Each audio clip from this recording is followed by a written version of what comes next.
Hi guys, this is Trang from YOLA and welcome to another episode on the IELTS. Today we are looking at IELTS reading, right? So as you probably know, there are different types of questions in the IELTS reading test. And so today in this video, I'm going to share with you some of the strategies and the tips on how to handle these types of questions. So you may want to practice these strategies until they become your second nature, which means until you can follow these strategies without even thinking about them. Sounds interesting? Right, let's dive into it. So first of all, let's look at some of the strategies. So basically, these are the steps you want to do for most of the questions that you want to receive in the test, right? So step number 1, always read the instructions carefully. So this is because the requirements of the question may differ from one to another. So for example, if the question asks you to write out true or false, and what you have on your writing papers is yes or no, so you won't get any mark. All right. Or maybe for a matching question, you may want to check to make sure whether you can use any letter or any options more than once. Okay. Number 2, check the word limit. Any candidate whose response exceeds the word limit will be penalized.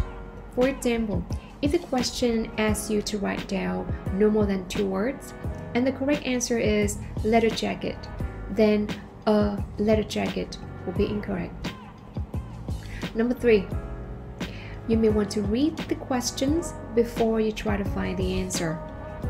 Can you think of a reason why? Right, the reason is, it is because in the test room, we don't have enough time to read for pleasure. Instead, you're under pressure, and remember, we read for a purpose, right? So if you, by reading the questions beforehand, you have a better idea of what is expected of you and what you should be looking for. Number 4, underline the keywords. And it's not enough, you need to think ahead of the synonyms in the paraphrases of those keywords that you have just underlined, right? This is because what you're going to see in the text will most likely not be exactly the same with the words in the questions, because that would be too easy. The test writers is not going to be easy on you, so they will paraphrase the words, the keywords in the questions. Right, so the better you are to detect the synonyms and the paraphrases, the easier it gets for you to ace the test. And from my experience, the IELTS is all about synonyms and paraphrases, so that is why. Right? And number 5, once you have located the part that you think it might contain the answer that you're looking for, don't just read one single sentence. Try to read around the part, because chances are the answer can be found in the preceding sentence or the following one. So by expanding your reading scope, you're going to reduce your risk of missing out on some crucial information. Right? So now we're going to look at some specific types of questions and going to give you some tips on how to do them. For questions that dealing with the main idea, for example, matching headings, I would recommend you're going to do them first. Whereas any questions that focus or ask for the details, you're going to save them for later. For example, matching information, right? So what is that? The reason is, by the time you're going to finish reading and find the answer for the gist questions, you will have a better idea of what the passage is about. You have a better idea of the flow of the information, and so you know where to find which details, right? So when you go back to the questions that ask for very minor details or information, you will be able to locate the answers much more efficiently and much more quickly. And at the end of the day, you're going to save a lot of your time. Right? Now, for question dealing with the gap, so we call it gap filling questions. For example, summary completion, flowchart completion, or diagram labeling. So I would recommend you're going to follow these 3 steps. Right? Step number 1. So you're going to look, you're going to see whether there is any title or heading of the summary, of the flowchart, or of the diagram. Now, so what is the difference? So if there is a title or heading, what does that mean? If you don't see any title or heading, is that any difference? Surely there is a difference. Now, in the first scenarios, if you don't see any, if there isn't any title or heading of the summary of the diagram or the flowchart, it means changes are you have to go back to the reading and then skim through it to find the answers. It means the answers would probably be scattered all over the place. All right, so you need to read the whole thing.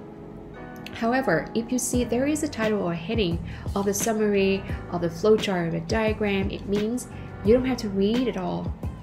Your job is to locate certain parts, probably just a few certain paragraphs in the passage. So your job is to locate those relevant parts. So you might ask, how do I know like which paragraphs for you to zoom in and find the answers? So the tip is, for example, in the case of for flowchart completion, so I would suggest you're going to look at the starting point and the ending point. So where does it start and where does it end? So when you see the keywords from the beginning and the end, so you know when you go back to the passage, you're going to compare and contrast. So you have a you have a better idea on which certain paragraphs I'm going to focus on, and I will be able to find the answers. Okay, and then number 2, you need to look at the gaps, right? So try to do something with the gaps. So my suggestion is to analyze the gaps before you try to find the answer. Now, when you look at the blanks, right? So try to think, try to ask yourself, am I looking for a word or a number here? If this is a number, then should I look for a year or a percentage? Similarly, for the words, you should ask yourself, should it be a noun, verb, or adjective? All right. So remember, in the test room, you read for a purpose, right? So you should analyze the gap, try to predict, try to guess what kind of information you need, right? And finally, double check your answers. But this is speaking from my students' experience. From time to time, I'm going to ask them, okay, so this is your answer, right? Now, can you read for me the whole sentence and then tell me if it really makes sense? And so they say, I don't think so. So what's the point? Or what's the point of having an answer that you don't think that it doesn't fit in the gaps grammatically, or maybe there's something wrong with the meaning? Right? So that's the time that you should go back and then find another answer that works. So try to read the whole sentence with the words and with the information that you have chosen, and to see whether it fits in the gap in terms of grammar and meaning. Now, so what about multiple choice questions? It is also one of the most common type of question that you're going to receive in a test, right? So for multiple choice question, I would recommend that you're going to try to eliminate as many wrong answers, as many wrong options as you can. So you might ask, how do I know? How do I know which options that is wrong, and I can eliminate them based on what criteria? Right? So here's the tip. You're going to look at any options that contains any information that is not there in the text, that is not given, so just move it out. Or any option that contains the information that is totally false, that totally conflicting, is totally opposite with the information in the text, right? Or any options that you think that half of the statement is true, but the other half is wrong, or it's just not mentioned anywhere in the text, so have it removed as well. Or any options that you think, okay, it is mentioned in the reading, but it doesn't help you to answer the question, so you should consider eliminating that too. Or maybe any options that is just too vague, is too ambiguous, or it's just unclear, and there is little evidence to support it, so that option should be considered eliminating as well. All right. Now, how about a true, false, and not given question, or a variation is a yes, no, not given? For these two types of question, I would share with you a rule of thumb, right? So please remember this rule. There will always be at least one true, one false, and one not given, or yes or no. So at least one yes, one no and one not given answer. So what does that mean? For example, if you are given 6 questions, and after you have found all the answers, you have answered the questions already, and you look back on your list of the list of your responses, and you don't see any true or any false or any not given answers, it means that there is at least one question you answered incorrectly. Now, don't get me wrong. I'm not going to say, I don't guarantee that the number of the true, false, and not given answers will be evenly split. But what I'm trying to say is you're going to see at least one answer in each category. So if you don't see any yes or any no or any not given in your list of your responses, that means you should go back and double check your work. All right? What I want you to share with you is that the majority of the questions in the IELTS reading test will have the answers generally follow the order of the reading. So for example, if you find the answers for question number 1 in paragraph B, then answers for question number 2, 3, and 4, you don't have to go back to paragraph A. You just have to read on. So you just need to read from paragraph B onwards. Alright, so by knowing this trick, it's going to help you to locate the answers much faster. Alright, so just go with the flow, just move on.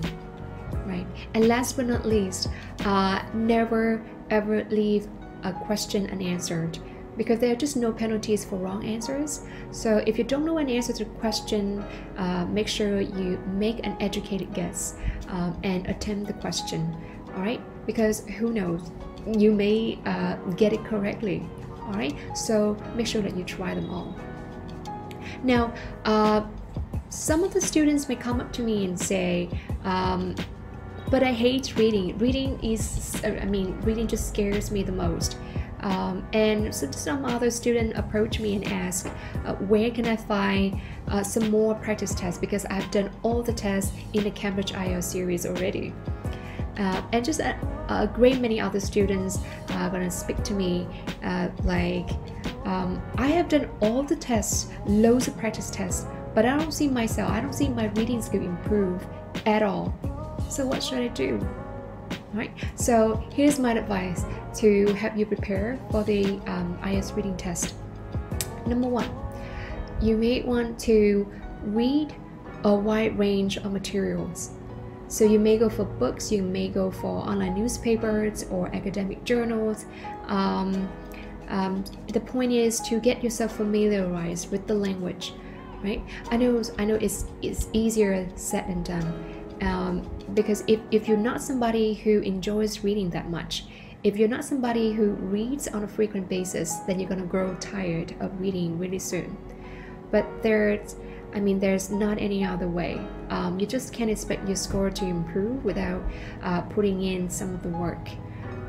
So my advice is going to start with something that interests you first. Find a topic of your interest, and then over time you're going to try to diversify your genres of reading. And this not only helps you to expand your social knowledge, but it also helps you to build up your topic related vocabulary, which is of tremendous value for your performance in writing and speaking. Okay. And number 2, try to use authentic sources. And by authentic, I mean these are the real and reliable materials.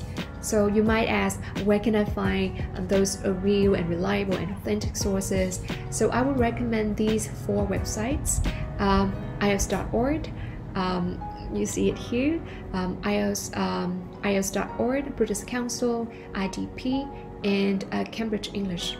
Alright, so if you go and visit these websites, you're going to get access to a wide range of study and practice materials, all for free. So any other website apart from these 4 is unofficial. So the materials on such sites are probably unreliable. So you may want to stick to these 4 websites that I recommend here. And number 3, so whenever you do the practice tests at home, try to time yourself. So you want to make sure that you're going to do the test under the exam condition. So under real pressure, to see how it goes. All right, it's just to practice, to see a taste of what is it like in a test room. All right, and last but not least, try to, once you have done all the practice tests and you checked your answers, make sure you sit down and analyze the mistakes, and then you go ahead and identify your weak areas and try to reflect on those. This is because just doing multiple tests without learning wouldn't work. So the key point is to learn from your own mistakes. You're going to draw lessons from your own failures, and try not to repeat the same mistakes again in the future when you do the next practice test, so you know how can you improve. For example, if you see that you make a lot of mistakes, you only make mistakes in true forms and not given questions, so then you should ask yourself, okay, so why do I do them wrong most of the time? What prevents me from getting them correctly, and what should I do to improve? So ask yourself those questions, analyze your mistakes, and you're gonna go from there. And remember, doing multiple tests, doing test after test doesn't really work.